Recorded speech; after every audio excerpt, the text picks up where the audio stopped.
আমরা 100% গ্যারেন্টি দিতে পারি বাংলাদেশের সংখ্যালঘু কাঁদবে, কিন্তু পশ্চিম বাংলায় সংখ্যালঘু নিরাপদ থাকবে।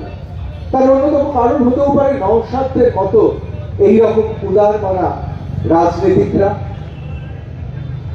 তার একটা কারণ হতে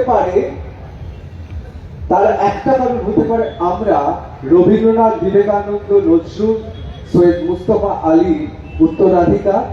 কিন্তু সবচেয়ে বড় কারণ কি জানেন? তার কারণ বাংলাদেশের সংখ্যালঘু ভোট নেই, পশ্চিম বাংলার সংখ্যালঘুর ভোট আছে, তাই সব রাজনৈতিক দলের তাদের চাই। কি বলবেন নওশাদ? ভোট তো চাই, কিন্তু ভোটের সময় তোষণ আর ভোট মিলে গেলে শোষণ। পশ্চিমবাংলায় এখন প্রায় 25,000 জেলবন্দি আছে, 3,000 মতো ফরেনার্স আছে, বাকি আমাদের পশ্চিমবাংলার মানুষ আছে, কিছু ভিন্ন রাজ্যের আছে।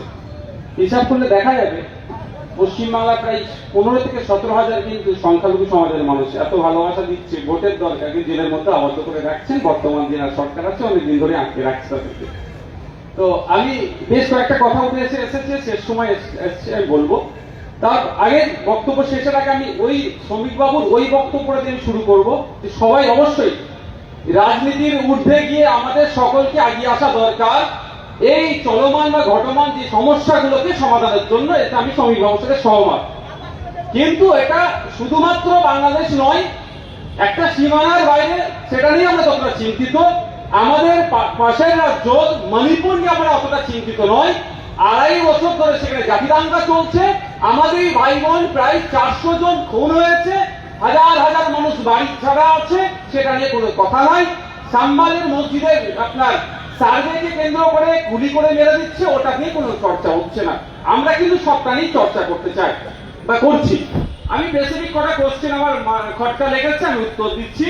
অনন্যাদি একটা কথা বললেন, আমি হামাস ইসরায়েল লড়াই, আমি আপনাকে বলি, আপনার জ্ঞাতার্থে বলি, 1987 দিকে হামাস তৈরি হয়েছে প্যালেস্টাইনকে ডিস্টার্ব করার জন্য।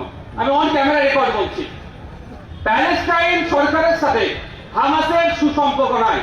হামাস যদি কিছু অন্যায় করে তার জন্য ইসরায়েল বোম মারছে কোথায়? প্যালেস্টাইনি শিশুদের উপরে। এটা নিয়ে অন্তত একটা শব্দ শুনতে পেলাম না অনন্যাদির মুখ থেকে যে ইসরায়েলি অগ্রসনটা বন্ধ করতে হবে। একটা শব্দ শুনলাম না। রাশিয়া ইউক্রেনের উপরে যেভাবে দমন পীড়ন করছে, বোমাবাজি করছে, এটা বন্ধ করতে হবে। বাংলাদেশে যেটা হচ্ছে, আমি আবার বিগত দিনে বলছি, আজকে বলছি, আগামী দিনে বলবো, যতদিন না বাংলা হয়। হ্যাঁ, সরকার সাহেব তো ওনাদের রত্ন, আগামী দিনে হয়তো মিনিস্ট্রি দিয়ে দেবে অন্যদিরা ওনাদেরকে, যে রওশাদকে ডিস্টার্ব করছে ওকে দিতে হবে মিনিস্ট্রি। তো বাংলাদেশে হিন্দুদের উপর যে অত্যাচার হচ্ছে অবিলম্বে সেটা বন্ধ হোক, সেটা আমিও চাইছি। অনন্যাদি একটা কথা বললে যে বর্ডার খুলে দিয়ে যদি শরণার্থী হিসাবে রাখা যায় ভালো হবে। দেখুন, পৃথিবীর কোন সভ্য মানুষই চাইবে না অন্য কোন মানুষের চোখে জল আসুক, পানি আসুক, কে ক্ষুধার্তে মরুক, কেউ চাইবে না কারো শিশু অপুষ্টিত ভুগ। কিন্তু অনন্যাদিকে তো জানিয়ে রাখতে চাই, 127টা দেশকে নিয়ে সার্ভে হয়েছে, সেখানে আমাদের মহান ভারতবর্ষ 140 কোটি মানুষ, তার মধ্যে ক্ষুধার্তের সংখ্যায় আমরা 105-এ আছি। আমাদের পশ্চিমবাংলায় রেশন চুরির ফলেও কিন্তু অনেক মানুষ ক্ষুধার্ত আছে। ফেক রেশন কার্ড বানিয়ে দিয়ে আসলে যারা প্রকৃত প্রাপক রেশনের তারা পাচ্ছে না। এখন আপনি বলুন, অন্যদিকের কাছ থেকে আমি জানতে চাইছি, ওই আনার জন্য কোনো মালে মতলব নাই তো? যেগুলোকে নিয়ে আসবে তাদের নামে রেশন কার্ড বানিয়ে রেশনগুলো তুলে খাবো, আর যে বাবুবালের মতো যে জেলের মধ্যে পড়ে থাকবো কিছুদিন পরে, এটাও আমাদের ভাবতে হবে। অবশ্যই আমরা চাই শান্তি, কিন্তু দুর্ভাগ্যের বিষয় পিস কিপিং ফোর্সের কথা অনেকজনই বললেন, কিন্তু আমাদের মণিপুরের বিষয়ে কিন্তু কেউ পিস কিপিং ফোর্সের কথা বা এই ধরনের কোন ফোর্স পাঠাবে সেই চর্চা হলো না। আমাদের বক্তব্যের মধ্যে চিন্ময় কৃষ্ণ দাস বাবুর কথা হলো। সত্যি আমাদের এখানে যে কজন বসে আছে, আমি দায়িত্ব নিয়ে বলছি, বাংলাদেশের সংখ্যালঘু মানুষের হিন্দুদের উপরে কি হচ্ছে আমার থেকে ভালো কেউ বুঝতে পারবে না। আমি দায়িত্ব নিয়ে বলছি, কারণ আমি ভারতের সংখ্যালঘু ম্যাক্সিমাম আছেন, আমি সবাইকে সম্মান জানিয়ে বলছি, সেটা একটা অ্যাঙ্গেল নিয়ে বেরিয়ে যেতে চাইছে।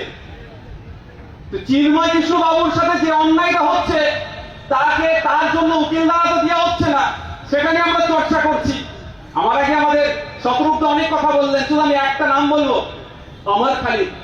প্রায় 1570 দিন হতে চলেছে, পার হচ্ছে, তার বিনা বিচারের জেলে আছে। ব্যাপারটা যে সে যদি দোষী হয়, তার জন্য দেশের আইনে আইপিসি সিআরপিসি যদি এখন পরিবর্তন হয়েছে, নাম চেঞ্জ হয়েছে, তার একে তার বিচার করে প্রয়োজনে তাকে ফাঁসিতে টাঙিয়ে দিক, তার পরিবার তার লাশ নেবে না, জানাজা পড়া তো দূরের কথা, দাফন করা তো দূরের কথা। কিন্তু বিনা বিচারে তা নিয়ে আমরা চর্চা করছি না। ফাদার স্ট্যান্ডের কথা তা নিয়ে আমরা চর্চা করছি না। এইগুলো আমরা যেন ক্রমশ এড়িয়ে যাচ্ছি। বাংলাদেশে শুধুমাত্র হিন্দু অধ্যাপকদের উপর অত্যাচার হচ্ছে কেউ যদি বলে, আমার মনে হয় সে কিছু একটা জায়গায় লুকোনোর চেষ্টা করছে। অনেক মুসলিম অধ্যাপক, প্রগতিশীল অধ্যাপক এই যে দমন চলছে এর প্রতিবাদ করার জন্য তাদেরকে পদত্যাগ করতে বাধ্য করেছে। শুধু তাই নয়, মুক্তিযোদ্ধা পাকিস্তানি হানাদারদের বিরুদ্ধে লড়াই করে যারা 1971 সালে দেশকে স্বাধীন করলো, সেই মানুষকে ধরে প্রকাশ্যে জুতোর মালা পরিয়ে তাকে ঘোরাচ্ছে। এটা বাংলাদেশ এখন চলছে, এই বড়বারদের যাদের হাতে এখন তারা ক্ষমতাটা এনজয় করছে।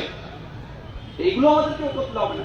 কোন একটা নির্দিষ্ট মানুষের উপরে, ধর্মীয় মানুষের উপরে আঘাত শুধু হচ্ছে না, মন্দিরে আঘাত হচ্ছে, বাংলাদেশের সুফিজম যারা প্র্যাকটিস করে তাদের উপরে রীতিমতো আঘাত হচ্ছে, মসজিদ আক্রমণ যেমন হচ্ছে, মাজার ভেঙে ফেলা হচ্ছে ওখানে অনেক। এটার বিরুদ্ধে আমাদের বলতে হবে।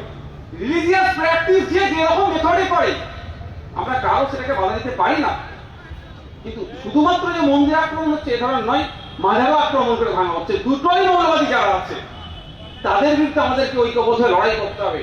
আর দুর্ভাগ্যের বিষয়, শেষ আসবো, অনেক আমার তো সময় স্বল্প হয়ে আসছে। দেশের সীমানা বাড়ার কথা যেটা বললো আমার আগে, তো আমাদের শতরূপদা বলেছেন, ব্যাপারটা হচ্ছে শতরূপদা বাংলাদেশে গেল, আমি হয়তো স্বপ্ন দেখছি পাক অকুপাইড কাশ্মীরকে আমরা নিচ্ছি। তো যেটাই হবে না কেন, ওই আজকে দিনের মতো হবে না তো। 2 লক্ষ, এই 15 লক্ষ টাকা আসবে আমার আপনার ব্যাংকের অ্যাকাউন্টে, 2 কোটি বেকারের চাকরি হবে, নোটবন্দির সুফল হবে, প্রত্যেকটাতে ফেলিওর হচ্ছে। ওই জন্য মাজারের বা মসজিদের নিচে ধর্মস্থান আরো খুঁজতে হচ্ছে মানুষকে, যাতে এটা দিয়ে বিভ্রান্ত করে রাখা যায়। তো বলে চলে গেলেন, ওনার তো ব্যস্ততা আছে। পরিশেষে আমি একটা কথাই বলবো, দেখুন গণতন্ত্রটা কাদের জন্য এটাকে আমাদেরকে জানতে হবে। আমি মনে করি গণতন্ত্রটাই সংখ্যালঘুদের জন্য, টু প্রোটেক্ট মাইনরিটি। আর আজকে গণতন্ত্রকে সামনে রেখে মেজরিটারিয়ান চিন্তা ভাবনা নিয়ে সারা পৃথিবী জুড়ে দেখুন কিভাবে মাইনরিটিদের উপরে দমন পীড়ন হচ্ছে। উত্তরপ্রদেশে কদিন আগে দেখলাম যে বাইকে করে একটি স্পিডে ওভারটেক করেছে একজন দলিত শ্রেণীর ছেলে, দলিত সমাজের ছেলে। সে এখানে খোঁজ নিয়ে দেখুন, সে এখানে সংখ্যালঘু, তাকে মারধর করা হলো। অন্য এক প্রদেশে দেখলাম দলিতকে পোস্টে বেড়ে পিটিয়ে তাকে খুন করা হলো। কদিন আগে দেখলাম হরিয়ানাতে অপরাধটা, তার অভিযোগটা কি ছিল, সে নাকি গোমাংস খেয়েছে, হরিয়ানাতে ব্যান আছে, তাকে ওখানে খুন করা হলো পিটিয়ে। পরবর্তীতে হরিয়ানা পুলিশ বলেছে যে ওখানে কোনো গোমাংস ছিল না। শুধুমাত্র এগুলো হচ্ছে। আর বাংলাদেশে তো আমি নতুন করে বলছি না, ওখানকার সংখ্যালঘু হিন্দুদের উপরে যে অত্যাচার হচ্ছে, শুধুমাত্র তারা সংখ্যায় কম, তাদের হয়ে বলার লোকের ও সংখ্যা কম। আমি মনে করি সেই ডেমোক্রেসি, সেই গণতন্ত্র ততটাই সচল থাকবে, সেই গণতন্ত্রে যতটা সংখ্যালঘুরা সুরক্ষিত থাকবে। আর এই সংখ্যালঘুদের সুরক্ষিত করার দায়িত্ব শতরূপদা, গর্গদা, বিশ্বনাথ বাবু, অরণ্যগিরি, শ্রমিক বাবুদের। আমি আশা করবো এপার বাংলাতেও সংখ্যালঘুদেরকে, আমাদের দেশের সংখ্যালঘুদেরকে এই দাদারা দায়িত্ব নিয়ে আনতে থাকবে। ওপার বাংলার মৌলবাদীদেরকে এপার বাংলার সংখ্যালঘু গুরু দাদারা বার্তা দেবে, ওখানকার সংখ্যালঘুদেরকে প্রোটেক্ট করতে হবে। ধন্যবাদ। ধন্যবাদ। আমি এবার গর্গকে ডেকে নেব, যে গর্গ চর্চা করে একদিকে